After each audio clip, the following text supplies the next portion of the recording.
there are moments regarded as tipping points. This is a moment of reckoning for this business.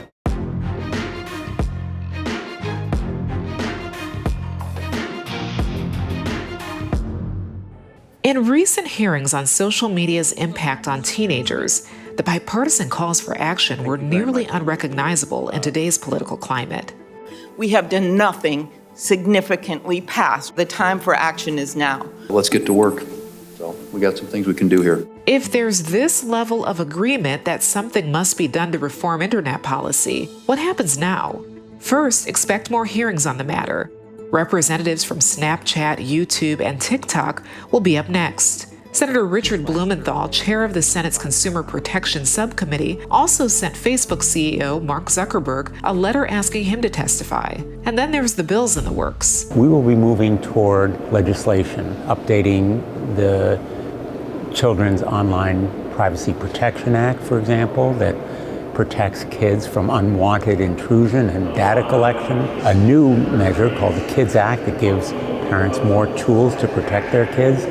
And a measure that will stop these tech companies from using these powerful algorithms to push destructive content at kids. Algorithm use by social media companies is shaping up to be one specific area lawmakers want to target. Senator John Thune, Republican Minority Whip, has a proposal that would require companies to be more transparent about the calculations they use to show users specific content. Big tech companies use these secret, opaque algorithms to essentially moderate the content that people see on their platforms and to keep them engaged for longer periods of time. So the first provision basically in the bill is, one, you have to tell people that, so people know that they're being manipulated by an algorithm, and two, give them an option, an opt-out essentially, not to get the algorithmic manipulated content. Is there support? Are you getting indication that that's something that could pass and fairly quickly? And it has pretty broad bipartisan support. Also on lawmakers' sites,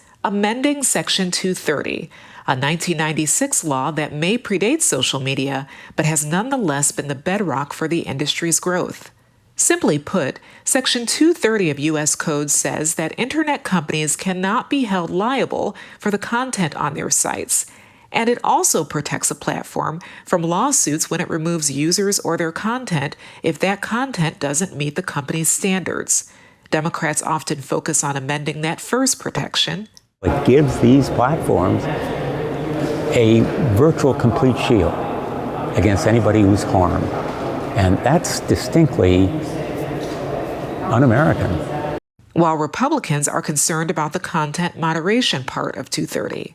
I think there needs to be a review of Section 230, and I have a bill, again, a bipartisan bill along with Senator Schatz from Hawaii, that essentially would require tech companies to be transparent, to disclose their policies, their practices when it comes to content moderation, to give people recourse, essentially, an appeals process. I know for several sessions there's been talk about regulating social media, but it seems like nothing ever gets to the floor, or at least passes the floor.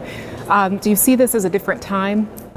I do, and I think that in the past there's been the social media companies are very influential around here, and they work very hard on both sides, in many cases to discourage more regulation. But I think in this case, what we're finding out is there's enough harm being caused out there. Is there a certain timeline that you're working on? And I think what we'll see is over the next few months, it will take time, but I think we will see strong bipartisan consensus that we need to move forward. What issues have your attention? Tell us at WashingtonPost.com/askaccountable.